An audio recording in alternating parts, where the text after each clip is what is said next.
Hey guys! A few months ago I did a video detailing sea wings and how I want to draw them. Today we'll be talking about sandwings, my second favorite tribe. I love sandwings mostly because of the awesome sandwing characters we have.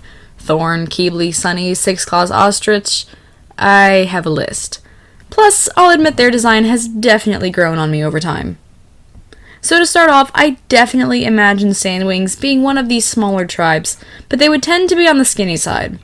Deserts tend to have a lot less resources, so sandwings would be wiry and scrappy most of the time.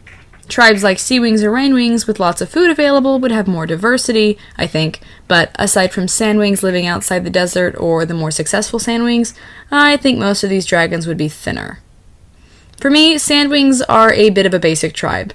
There aren't a lot of things about their physical design that deviate from the base. However, it's when you start getting into the details of their tribe and habitat itself that I think you can have some fun with this tribe. So for this base, I went for a taller body shape. They got a long tail with that classic stinger on the end, and of course that iconic frill. Sandwings are, as far as we know, native to the desert, or at least they've been there for the last 2,000 years, since we know their kingdom was there back in Darkstalker's book. So by now, I think they would have adapted to the heat and dryness quite well. I actually think that the Sand Kingdom is one of the easiest to defend, surpassed only by the Ice and Sea Kingdoms, because I just don't think other dragons can survive there as well. Not for prolonged periods of time, for sure. So first, I think sandwings would have a lot of features that are adapted to the desert. One of my favorite headcanons is that they have big, thick eyelashes to help them keep sand out of their eyes. Also, the little horn on their cheekbone is actually a sort of bony guard for the ear to keep at least some of the sand and dirt from flying inside. And finally, they can probably close their nostrils as well if they need to. I also think they have thick scales around their talons to help mitigate the heat of the desert. In general, I headcanon their scales to be sharper and rougher, not smooth like, say, sea wing scales.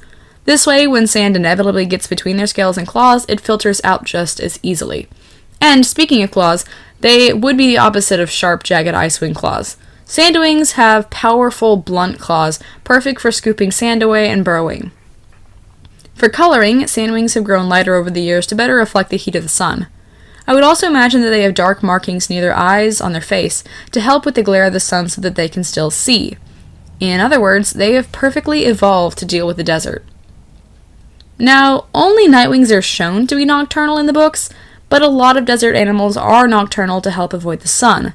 So I would headcanon that sandwings are partially nocturnal.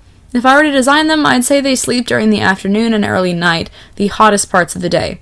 That way they're awake and ready to go in the cooler morning hours. I think sandwings are spread out all over the desert, but still relatively centralized since there are only so many water sources. Their culture would definitely have to revolve around water and who has access to it. While I do think sandwings can go much longer if need be than other dragons without water, they still need to drink sometime. Additionally, deserts can sometimes be good places to find gold and silver, so I headcanon the sandwings are the source of a lot of treasure. They're uniquely suited to this, especially since they are situated right smack in the middle of the continent, so they have access to all the other kingdoms. I think precious metal and spices would be their big things. That's one of the things I feel we missed out on thanks to the big war. By the time we as readers got to each tribe's culture, it had already been eroded away by years of warfare. I think it'd be really cool to see what Wings of Fire looks like without the influence of such a lengthy war. Anyways, I digress. Back to design. Although these bases are uncolored, we all know the sandwing colors, obviously. I know most canon sources lead towards light tans and browns, but I also think it's fun to add black details, like with Blister and Smolder, or dark brown details. It just adds some flavor to an otherwise very limited color palette. Plus, it makes the sandwing tail barb not stick out so much. Speaking of which, the tail barb might be the coolest thing about sandwings, and I feel like it gets passed over a lot. I want details on how it works and how they develop. Could a baby sandwing accidentally prick themselves on their own barb? Are they like baby snakes where they can't control how much venom they eject at that age? Can they control it as adults? If a dragon accidentally gets themselves through their tail, would they be immune to their own venom? And if so, does that mean everyone's venom is slightly different, and would that make it possible for some dragons to have stronger venom than others? I just think it's interesting. Anyways, my tips for drawing sandwings are to keep them lanky and skinny and to give them plenty of sharp scale detail. Depending on the piece, I vary on how many of the scales I draw, but for this ref, I went ahead and did everything just so you can see how I like it to look.